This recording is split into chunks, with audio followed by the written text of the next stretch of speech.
क्या लगता है आपको कि ये सीज़ फायर होने नहीं देना चाहते या फिर वास्तविकता में अब्राहम अकॉर्ड प्रायोरिटी है? तो मैं तो ये समझता हूं जो राष्ट्रपति ट्रंप की सबसे पहली प्राथमिकता युद्ध को किसी न किसी प्रकार से वो खत्म करना चाहते हैं, क्योंकि उनको अपने आप इसका बहुत बड़ा नुकसान हो रहा है। देखिए, दो चीजें इसमें ध्यान रखनी पड़ेंगी। एक तो जैसे उन्होंने खुद माना है, राष्ट्रपति ट्रंप ने खुद माना है, जो जब ये युद्ध शुरू हुआ था 28 फरवरी को, तो उन्होंने बिल्कुल ये नहीं सोचा था जो ईरान स्ट्रेट ऑफ हॉर्मुज को बंद कर देगा। परंतु एक तो ईरान ने कभी जो खाड़ी के देश हैं उनके ऊपर हमला नहीं किया, ये पहली बार उन्होंने किया ऐसा।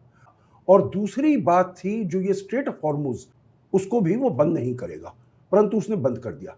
अब इसका जो असर हो रहा है वो राष्ट्रपति ट्रंप के ऊपर बहुत बुरा असर हो रहा है, क्योंकि उसकी वजह से पूरी दुनिया त्रसित है। ईरान ने कर दिया, ट्रंप को इनिशियली लगा कि ये मेरी सत्ता को चैलेंज है, हम कराने कुछ गए थे, हमारे विरुद्ध कुछ काम हो गया।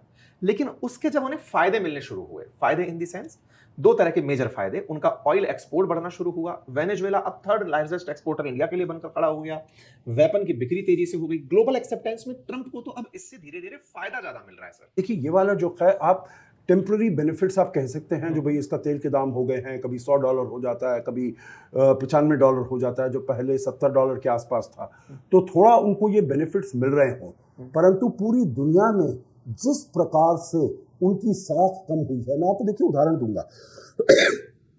राष्ट्रपति ट्रंप जब बीजिंग गए अभी 14-15 मई को, तो क्या उनकी डिमांड्स थी वहां पर, जो आप जाकर आप ईरान के ऊपर दबाव डालिए।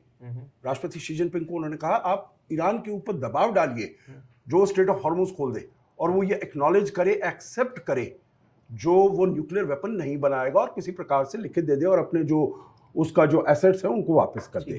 और राष्ट्रपति शी जिनपिंग ने ये करने से मना कर दिया, क्योंकि वो अपने जो संबंध है ईरान के साथ, बड़े अच्छे संबंध है, उनको वो खराब नहीं करना। दूसरी बात है, उनके अपने यहाँ पर उनकी जो पॉपुलैरिटी है, ये पैसा तो आता है, आता रहेगा, जाता रहेगा, उनकी अपनी पॉपुलैरिटी है अपने देश में बहुत खराब हुई है।